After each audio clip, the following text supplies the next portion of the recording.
Nkwaniriza mu kitundu kyaffe eky'olwaleero era nga mu kitundu kino tugenda kulaba engeri abayeekera ba NRA gye baatubamu okufuna emmundu okutuuka lwe baafuniza abayamba okuba nga bawamba Kampala.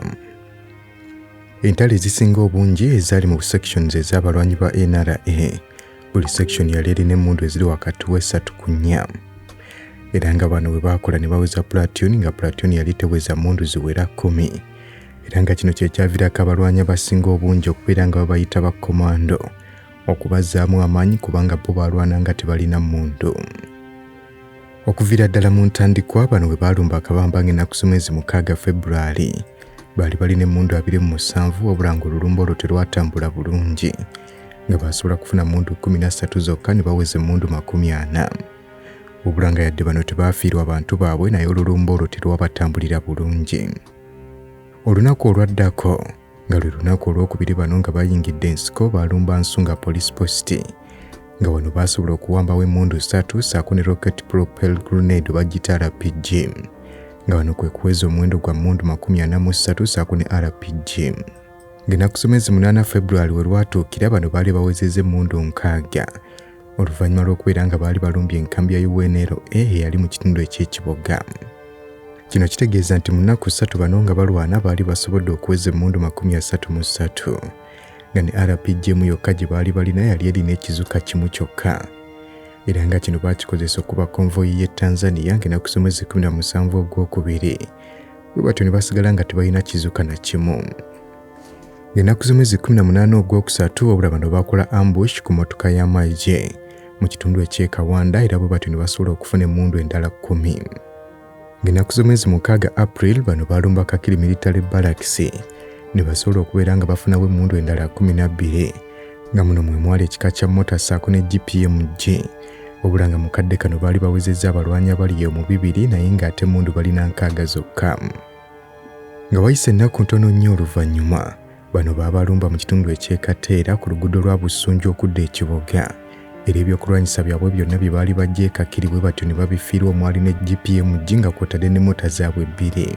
Kuno kwali kufiirwa kunene nnyo eri abayeekera bano aba NRA, era nga kigambibwa nti abasinga obungi wano amaanyi gaabaggwamu ne batandika n'okwagala okuva mu nsiko nga balaba ebintu tebitambula bulungi. Olw'okubanga bano emmundu baagitwala nga kintu kya mugaso nnyo era nga bazeetaagira ddala, omuntu yenna eyabuzanga emmundu baamuyisanga mu mbeera etali nnungi okwongera okukakasa obanga ddala agisudde mu butanwa. Era wakati mu kulaba nga bakuuma emmundu entono ze baali balina, bano baafunangayo abalwanyi abali nga wakati w'10 n'20 okubeera nga batambuza emmundu emu oba 2 okuziggya mu uniti emu okuzitwala mu uniti endala. Era nga abamu ku baakola omulimu guno kwe kwali ne Gertrude Njuba, omu ku abalwanyi abeewaayo okubeera nga batambuza emmundu zino. Olw'omwezi ogw'omunaana 1981 ebibiina by'abakwatamundu ebyawali wano mu ggwanga erya Uganda byali bisuubirayo obuyambi obulala okuva mu ggwanga erya Libya, era nga kigambibwa nti mu biseera bino mikwano gyabwe mu Libya gyasobola okubeera nga gibasulirayo ebyokulwanyisa. Nti wabula aba Uganda Freedom Movement nga bakulemberwa Dr. Andrew Kayiira baakozesa obwangu ne batuuka mu kifo we baali basudde emmundu zino ne bafunawo emmundu ezaali zisoba mu 6 ku ezo 7. Wabula ate baba NRA ne bafunayo emmundu entono 96, machine guns 5 nga kwotadde ne landmines 10. Mukadde kano aba NRA baali bawezezza emmundu eziwerera ddala 2, wabula ng'ate abalwanyi baabwe baali bakuze nga bali mu 500. Landmines zino NRA yazikozesanga okubeera ng'esesebbula emmotoka za UNLA, era nga zino zaabaleetera n'okubeera nga bawamba ebitundu ebiwererako ddala eby'olutalo, okugeza kyabeera nga kizibu amagye ga gavumenti okubeera nga gasala okuva ew'obulenzi okugenda e Nakaseke, era kye kimu mines zino zaayamba abakwatamundu bano okubeera nga basalako ekitundu kya Luweero Kiwoko ssaako n'Engoma nga babisalirako ku lutindo lwa Kikuba Nnimba. Era nga ba NRA bano basobola okubeera nga bakuuma ebitundu okwali Semuto oluvannyuma lw'okubeera nga bakozesa bulungi landmines zino ku mugga Ddanze okuliraana Masuuliita. Olwo 1982 nga gutandika aba NRA bano baafuna emmundu endala ezisoba mu 220 ezaali eza UFM, era nga kino kyekyaleetera Lieutenant Colonel Sonko Lutayo okubeera nga aganja nnyo mu bakwatamundu ba NRA yadde nga yaliwo akabondo ka Uganda Freedom Movement akali aka Kayiira. Ono ye yavuga ekimotoka ekyalimu emmundu zino bwe baali bamaze okulumba balakisi ey'okulubiri wabula amagye ga gavumenti ne gabatwalaganya.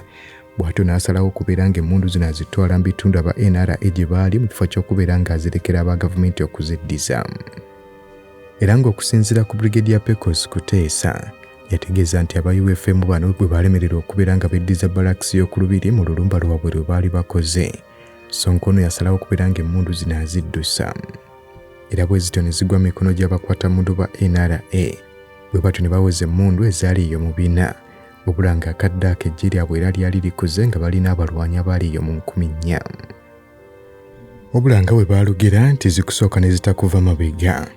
Abakwatamundu bano aba NRA ebbanga gye lyagendanga mu maaso ebintu byayongeranga kubatambulira bulungi.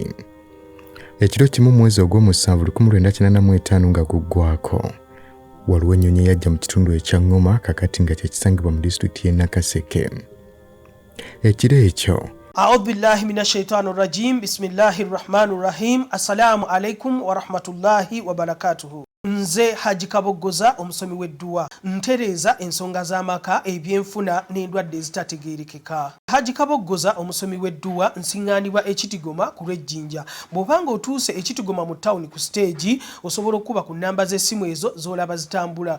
Gwe wenna ali ewala oyinza okuyita ku mukutu gwaffe ogwa WhatsApp ku layini eyo eya MTN obudde bwonna mbeerako. Ekiro ekyo ennyonyi eno yali evaamu eddoboozi eritagambika erikyaleetera n'abamu ku bamagye ga gavumenti okubeera nga badduka.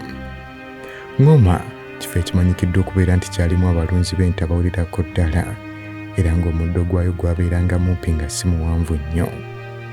Mu kiseera ekyo abakwatamundu ba NRA be baali batwala ekitundu ekyo, weewaawo ng'amagye ga gavumenti gaali galina enkambi mu trading center y'Engoma. Era nga mu biseera ebyo NRA yali yakava mu kulwana okwali okw'amaanyi ne basajja b'Obote okwaliwo wakati wa January n'omwezi ogw'omukaaga 1985. Wabula okulwana okwo kwagenda okukomekkerera mu kitundu ekya Kembogo ng'ennaku 21 June ng'aba NRA bassa amagye ga gavumenti agaali gasoba mu 2. Ennyonyi eno olwajja mu kitundu ekyo abantu ba bulijjo baali batidde ebitagambika era nga abasinga obungi baali balowooza nti yali nnyonyi ya gavumenti nga yeze mu kitundu ekyo okubeera ng'ekanga abayeekera badduke. Wabula si bwe gwali nga n'amagye ga gavumenti agali mu nkambi ey'Engoma Trading Center nga waliwo mayiruzi 27 okuva mu kitundu eky'Engoma ku luguudo lw'eggulu. Bwe gaawulira omusinde gw'ennyonyi eno baateekako kakokola tondeka nnyuma.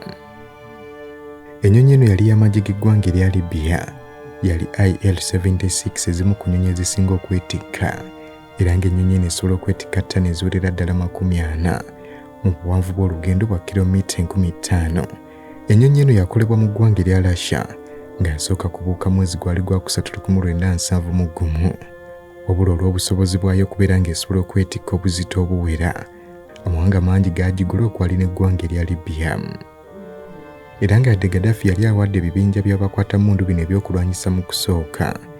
Wabula wakati w'omwezi gwali gwa 3 n'omwezi ogw'omusanvu 1985 Museveni bwe yali ng'atalaga Africa ne Bulaaya yagenda mu ggwanga erya Libya okwongera okukutula ddiiru y'ebyokulwanyisa. Museveni bwe yamala okukutula ddiiru eno, ebyokulwanyisa byatekebwa ku nnyonyi okusobola okubeera ng'ebireeta mu ddwaniro. Wabula ekyokuba nga aba NRA bali tebalina kisaawe kya nnyonyi kye baddukanyanga bo, baasalawo okubeera ng'ennyonyi eno ebyokulwanyisa bino ebitwalira ddala mu kitundu eky'Engoma, kubanga tekyalimu nsozi ate nga tewali miti gigenda kugitaataaganya kusuula byakulwanyisa ebyo. Era ng'ekifo kye baafuna okusuula ebyokulwanyisa ebyo ye faamu ya Luhalo, era nga kigambibwa nti gurupu ya Sale Musale gye baalonda okubeera ng'ekuma omuliro, abaali mu nnyonyi bamanyi we bagenda okusuula ebyokulwanyisa. Era Museveni ono yayogera n'abavuzi b'ennyonyi eno butereevu, n'abawa ekifo kyennyini we bagenda okubeera nga basuula ebyokulwanyisa bino, era n'abasaba batambule n'akanga bya Luhanga omu ku basajja be yali agenze nabo ku missoni eno. Omugenzi akanga bya Luhanga yategeeza nti ennyonyi eno yasimbula okuva mu Southern Libya mu kitundu ekya Kufra ne bayingira eggwanga erya South Sudan nga bayita waggulu w'omugga gwa River Nile. Bano bwe bava mu ggwanga erya South Sudan bayingira Uganda nga bagiyingirira mu kitundu ekya Arua, era bwe batyo ne bagoberera Nile okutuuka ku Lake Albert nga wakava Nebbi. Bwe batyo ne bayingira disitulikiti y'e Masinde, kwe kusala ne bayingira Ngoma nga oyitidde ku mugga Kafu okwetooloola Bulya Musenyi. nti ennyonyi eno yamala kumpi eddakiika nga 20 ng'etambulira wansi mu kitundu ekyo eky'eŋŋoma nga banoonya ekifo we babalagiridde okubeera nga basula ebyokulwanyisa. Era okusinziira ku bamu ku balwanyi bagamba nti singa akadde ako waliwo ebyokulwanyisa eby'amaanyi Uganda bye yali erina, ennyonyi eno yali esobolera ddala okubeera ng'ekubwa mu bwangu obw'ekitalo. Lieutenant Muhammad Sekamatte ono nga y'omu ku baazirwanako yategeeza nti y'omu ku be baalagira okubeera nga bagenda okukuma omuliro ab'ennyonyi bamanye we bagenda okusuula ebyokulwanyisa byabwe.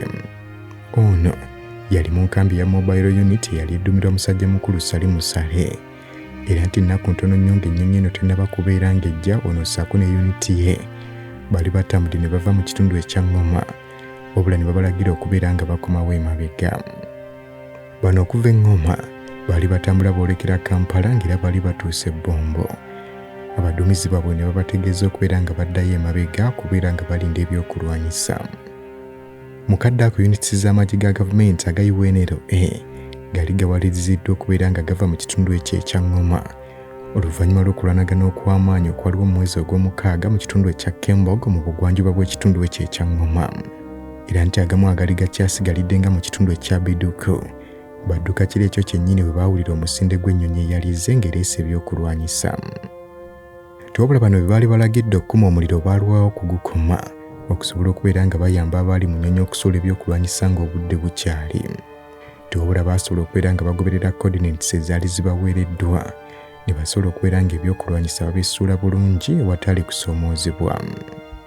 Sakamati yategeeza nti olunaku olw'enkeera bano baalumalako nga bali mu kusomba mmundu zino, wabula ng'ezisinga obungi mwalimu Wuziganzi ne Eco-47 wabula n'ebika ebirala nga mota, machine guns ne anti-aircraft zonna zaalimu. Wabula okuzzaako katono emabega wakati wa 1983 nga gutandika ssaako ne Desemba, NRA eno yakola ennumba ezaawerako omwali Kiboga ne Lubwero, era ng'abaali mabega w'ennumba zino kwaliko Stanley Muhangi, Fred Rwigema, Joram Mugume ssaako ne Salimu Saleh nga bano basobola okufuna emmundu ezaali eyo mu 2. Olwo omuwendo gw'emmundu zaabwe zeeyongera ne guwera 600, baafuna ekirowoozo ky'okubeera nga bongera okukola ennumba ez'amaanyi. Era olwo mu 1984 omwezi gwali gwakubiri bano baalumba Barracks y'e Masindi ne basobola okubeera nga bafuna emmundu ekika kya rifles ezaali eyo mu 777, ekyabaleetera okubeera nga baweza omuwendo gwa mmundu 400. Bano bwe baddamu okulumba Kabamba mu January ng'ennaku z'omwezi 1985 bayongerera ddala okubeera nga bafuna amaanyi kubanga bafuna ebyokulwanyisa ebiwerako. Bano baaweza emmundu ezawerera ddala 2,000 weewaawo nga abalwanyi baabwe baali basoba mu 5,000. Nga bano bamaze okuweza emmundu 2,000 baagattako emmundu ezawerera ddala 800 ssaako n'amasasi 800 ng'emmundu zino zaali zibaweereddwa gavumenti y'eggwanga erya Libya. Era nga NRA High Command bwe bamala okufuna emmundu okuva mu ggwanga erya Libya, bano baasalawo okubeera nga batondawo units endala olwo batandike okukola ennumba ezisembayo ku Kampala. Era olwo mu mwezi gwali gwakutaano 1985 Eritu Mwine eyali NRA Army Commander yawandiika ekiwandiiko n'ategeeza nti amaanyi gaabwe kaakati gamanyikiddwa munda mu ggwanga ssaako n'ebweru w'eggwanga. Ono n'ategeeza nti olubikwekweto bye bakoze mu kitundu ekyamasindi, Kiboga, Hoima, Semuto, Kapeeka ssaako n'ebitundu ebirala ne basobola okubeera nga bawamba emmundu mu bungi obufaanana bwe butyo tewabeera kubabuusabuusa. Era ng'ebyokulwanyisa bino bye baakozesa okulumba Kampala era bwe batyo ne bawamba gavumenti.